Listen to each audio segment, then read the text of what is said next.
بہت شکریہ۔ بسم اللہ الرحمن الرحیم، الحمدللہ رب العالمین والصلاة والسلام علی اشرف الانبیاء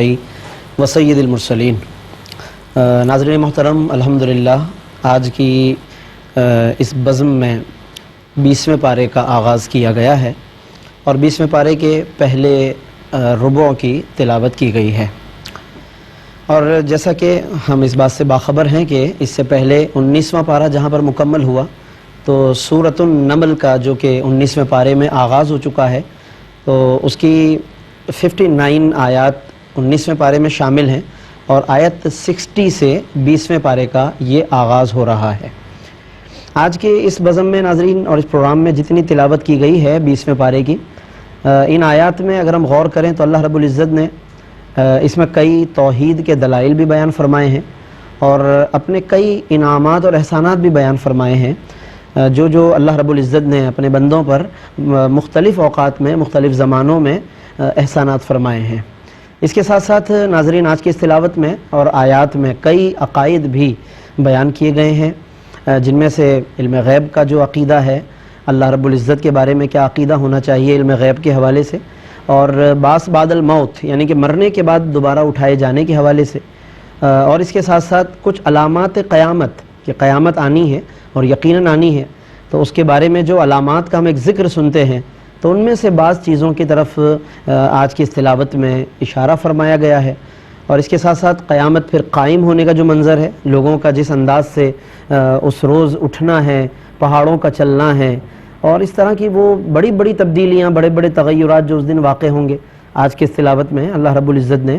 جو باتیں بیان فرمائیں تو وہ تلاوت میں آج ہم نے وہ آیات بھی سماعت کی ہیں۔ دلائل توحید کی ناظرین اگر ہم بات کریں تو پارے کا آغاز ہی ان آیات سے ہے، امن خلق السماوات والارض وانزل لکم من السماء ماء۔ بارشوں کا ایک پورا نظام اللہ نے بیان فرمایا۔ اللہ رب العزت بارشیں نازل فرماتا ہے، پھر اس پانی سے کس طرح وہ باغات کو سیراب فرماتا ہے، درختوں کو پیدا فرماتا ہے، یعنی ان دلائل میں نشانیاں ہیں کہ ہم اللہ کی وحدانیت کی طرف توجہ کریں، اللہ کو ایک ماننے کی طرف توجہ کریں، اور وہ لوگ کہ جو دیگر خداؤں کے قائل ہیں انہیں خاص طور پر توجہ دلائی گئی، تنبیہ کی گئی کہ اللہ ایک ہے، وحدہ لا شریک ہے، یہ جتنا نظام کائنات ہے وہ سب کا سب اسی کے دستے قدرت میں ہے، وہی اس تمام تر نظام کو چلا رہا ہے۔ پھر اس کے بعد اگلی آیات میں زمین کی تخلیق بتائی، زمین میں جو نہری نظام چل رہا ہے، سمندروں کا ایک بڑا زبردست نظام قائم ہے، اور اس میں کہیں کوئی تبدیلی نہیں ہے، کہیں کوئی تغیر نہیں ہے۔ یہ سارے نظام کی جتنی مثالیں ہیں یہ اللہ کی قدرت کی نشانیاں ہیں۔ اگر ہم کبھی زمین کا اس انداز سے جائزہ لیں،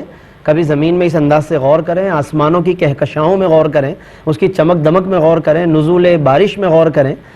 اور بھی اس کے علاوہ نعمتیں بیان فرمائی۔ پھر اس کے بعد انعامات کا سلسلہ ہے کہ کس طرح میں فریادیں سنتا ہوں، یعنی اللہ نے بیان فرمایا قبول دعا کس طرح ہوتی ہے، اندھیروں میں جب تم بھٹکنے لگتے ہو کس طرح میں ہدایتیں دیتا ہوں، کیسے راہیں بتاتا ہوں، ستارے کس طرح رہنمائی کرتے ہیں، تمہیں رزق و روزی کیسے ملتی ہے، کیسے کیسے غائبانہ انتظامات ہو جاتے ہیں، اچانک کبھی کوئی وسیلہ بن جاتا ہے، کبھی کوئی ذریعہ بن جاتا ہے۔ یہ تمام تر چیزیں بیان کر کے اللہ نے توجہ دلائی کہ اے بندے پھر تم کہاں غافل ہو، کہاں بھٹکتے جا رہے ہو۔ پھر ان تمام باتوں کے بعد اور اسی ضمن میں درمیان میں بعث بعد الموت کا بطور خاص مکی صورتوں میں ناظرین خاص طور پر ان چیزوں کا ذکر آتا ہے، کیونکہ کفار قریش اس میں اولاً مخاطب ہیں کہ انہوں نے بعث بعد الموت یعنی مرنے کے بعد دوبارہ اٹھنے کا انہوں نے انکار کیا۔ وہ کہتے تھے بھائی مرنے کے بعد دوبارہ کیوں زندہ کیے جائیں گے، کیسے پاسبل ہے یہ؟ لیکن اللہ نے انہیں جگہ جگہ اس بات کا جواب دیا، توجہ دلائی کہ جو رب پہلی مرتبہ کسی انسان کو پیدا کرنے پر قادر ہے وہ دوبارہ اس انسان کو جلانے پر کیوں کر قادر نہیں ہے؟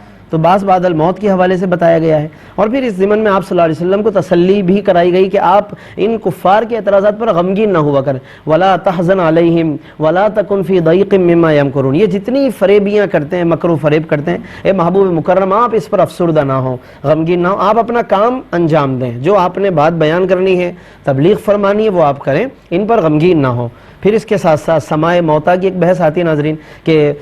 مردے جو ہیں وہ سنتے ہیں یا نہیں سنتے۔ قرآن بتاتا ہے آیت نمبر 80 جو آج کی تلاوت میں ہے، النمل کی 80 آیت، فرمایا کہ انک لا تسمع الموتى، اے محبوب آپ مردوں کو نہیں سنا سکتے۔ اب یہاں پر بعض لوگ یہ سمجھتے ہیں کہ ان مردوں سے مراد وہ مردے جو قبر میں ہیں، لیکن علماء نے فرمایا کہ یہ مراد نہیں ہے۔ مردوں سے یہاں مراد ہیں جو دل کے مردے ہیں، یعنی کفر والے، کفر کرنے والے، کہ انہیں نہیں سنا سکتے، یعنی انہیں سنانے کا کوئی فائدہ نہیں ہے، ان پر باتیں اثر نہیں کرتی، اے محبوب صلی اللہ علیہ وسلم انہیں نہیں سنا سکتے، یعنی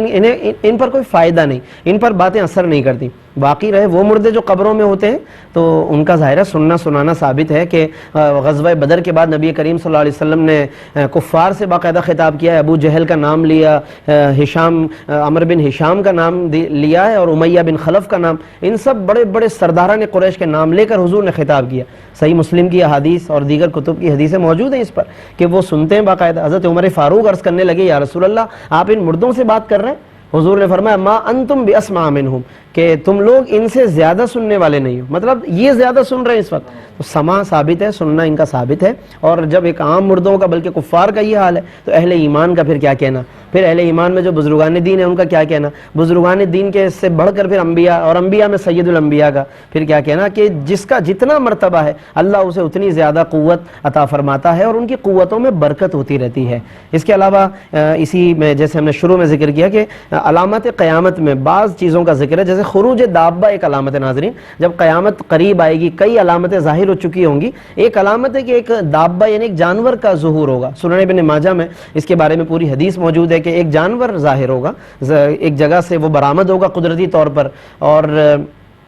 وہ ایک اس کے پاس عصائے موسیٰ ہوگا، انگشت تری سلیمان ہوگی، حضرت سلیمان کی انگوٹھی حضرت موسیٰ علیہ السلام کا عصا ہوگا، اور انگشت تری سے وہ کفار کی ناک پر ایک دھبا لگائے گا، عصائے موسیٰ سے مسلمانوں کی پیشانی پر ایک نورانی نشان لگائے گا، اور یہاں سے اس دن سے پھر واضح ہو جائے گا کہ یہ مسلمین ہیں، یہ غیر مسلمین ہیں، یعنی بالکل طے کر دیا جائے گا۔ اور بعض علماء نے لکھا کہ اس کے بعد پھر جو مسلمان ہیں پھر وہ مسلمان ہی رہیں گے، جو کفر پر ہے وہ کفر پر رہیں گے، یعنی یہ وہ قرب کی علامات ہے کہ بالکل قیامت نزدیک ہو جائے گی۔ تو اس کا بھی آج کی اس تلاوت میں ذکر ہوا ہے کہ اخرجنا لہم دابۃ من الارض، ہم نکالیں گے ایک جانور ان کے لیے زمین سے، تکلمہم، جو ان سے باتیں کرے گا، ان الناس کانوا بآیاتنا لا یوقنون۔ تو علامات قیامت کو بھی ناظرین ہمیں پڑھنا چاہیے تاکہ ہمیں عبرت حاصل ہو۔ اور اس کے علاوہ اس میں اللہ رب العزت نے کچھ ایسی چیزوں کا حکم بھی فرمایا کہ جو نبی کریم صلی اللہ علیہ وسلم سے ان باتوں کا ذکر کروایا گیا کہ آپ فرمائیں کہ مجھے میرے رب نے ان باتوں کا حکم فرمایا ہے۔ ان میں 91 اور 92 یعنی آج کی تلاوت میں النمل کی آیت نمبر 91 اور 92، ان میں چند چیزوں کا حکم، انما امرت ان اعبد رب هذه البلدہ، مجھے حکم ہے کہ میں رب کی عبادت کروں، اللہ کے نبی سے کہلوایا جا رہا ہے۔ تو پھر ہر انسان کو سوچنا چاہیے کہ اسے کس کی عبادت کرنی چاہیے۔ اللہ کا نبی، اتنا عظیم الشان منصب و مقام کا حامل نبی بھی اللہ کے حضور سربہ سجود ہے، تو پھر ہر انسان کو اللہ کا مطیع و فرما بردار ہونا چاہیے۔ اطاعت، عبادت اور تلاوت، آج کی اس تلاوت میں یہ تین باتیں خاص طور پر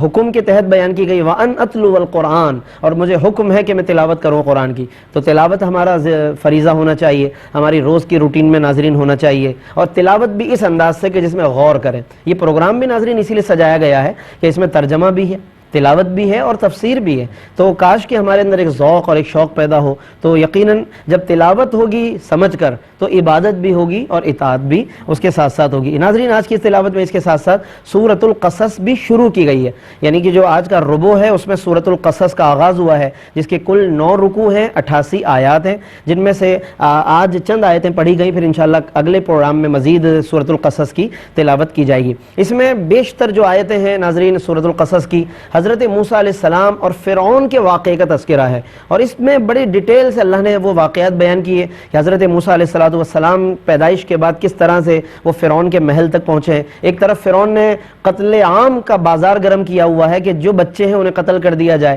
اور ایسے میں اللہ رب العالمین کس طرح اپنے پیغمبر حضرت موسیٰ کی حفاظت فرماتا ہے، اور پھر اسی کے گھر میں پرورش ہوتی ہے۔ حضرت موسیٰ علیہ السلام کی پرورش کہاں ہو رہی ہے؟ فرعون کے گھر میں۔ وہ فرعون کی جو تلا ہوا ہے سب کو ذبح کرنے پر، اسی کے زیر سایہ حضرت موسیٰ علیہ السلام بی بی آسیہ کے پاس پرورش پا رہے ہیں۔ یہ ناظرین آج کی اس تلاوت میں یہ ساری باتیں ہیں کہ طاسیم میم تلک آیات الکتاب المبین نتلو علیک من نبأ موسیٰ وفرعون بالحق لقوم یؤمنون، یہ تمام باتیں اللہ نے ابتدا میں ہی فرما دیا کہ اے محبوب ہم آپ پر موسیٰ اور فرعون کا واقعہ بیان کر رہے ہیں۔ تو یہ واقعہ ناظرین بہت غور طلب ہے۔ اس میں جو آج کی تلاوت میں چونکہ کچھ ذکر آیا ہے تو اس میں خاص طور پر فرعون کی جو سیاست تھی اور فرعون کی لوگوں کے ساتھ جو زیادتی تھی اس کا اللہ رب العالمین نے ایک خاص اشارہ بیان کیا کہ اس کی چاہت یہ تھی کہ لوگوں کو مختلف گروہ میں بانٹ کے رکھوں تاکہ وہ کسی وقت بھی جمع ہو کر میرے خلاف جمع نہ ہو سکیں، کبھی بھی میرے خلاف ایکا نہ کر سکیں۔ اور یقیناً اس طرح کی ہمیشہ سے کچھ ایسے لوگوں کی پالیسیاں رہی ہیں دنیا کی تاریخ میں، ہم دیکھتے ہیں کہ جو ظلم اور جبر کرتے ہیں تو وہ لوگوں کو بانٹ کے رکھتے ہیں، اختلافات میں رکھتے ہیں، اور ان اختلافات کے ساتھ ساتھ پھر وہ اپنا فائدہ اٹھاتے ہیں اور اس کے ذریعے۔ تو یہ فرعون کا ایک خاص ذکر ہے کہ اس نے اس طرح کی ایک سیاست کو برپا کیا زمین پر اور لوگوں پر ظلم و ستم کیا۔ اللہ نے ایسے میں حضرت موسیٰ علیہ السلام کو اس کے خلاف کلمہ حق بلند کرنے کی ایک طاقت بنا کر اس کے سامنے کھڑا کیا ہے، اور کس طریقے سے اسی کے پاس اسی کے محل میں پرورش ہوتی ہے حضرت موسیٰ علیہ السلام کی، اس کی تفصیلات انشاءاللہ آگے آ رہی ہیں۔ اگلا ربع یعنی اگلا حصہ جب ہم انشاءاللہ اگلے پروگرام میں تلاوت کریں گے اور آپ حضرات سماعت کریں گے اس کا ترجمہ، اس میں انشاءاللہ تفسیر میں پھر احوال آئیں گے اس بات کے کہ حضرت موسیٰ علیہ السلام نے کس طرح سے پھر اپنا وقت وہاں پہ گزارا ہے، کیا ان کے ساتھ واقعات پیش آئے، کیسے وہ فرعون کے سامنے کھڑے ہوئے ہیں اور کس طرح انہوں نے بنی اسرائیل کی نجات کا وہ ذریعہ بنے ہیں، اور فرعون کس طرح اپنے انجام سے پھر دوچار ہوا ہے۔ انشاءاللہ اس کا ذکر آئے گا۔ اللہ رب العزت سے ہم دعا کرتے ہیں کہ رب کریم ہمیں قرآن کریم میں غور کرنے، اس کو سمجھنے، اور پھر اس کے ساتھ ساتھ جو ہمارے لیے نصائح ہیں اللہ رب العزت ہمیں اس پر عمل کرنے کی توفیق عطا فرمائے۔ آمین۔ وآخر دعوانا ان الحمد للہ رب العالمین۔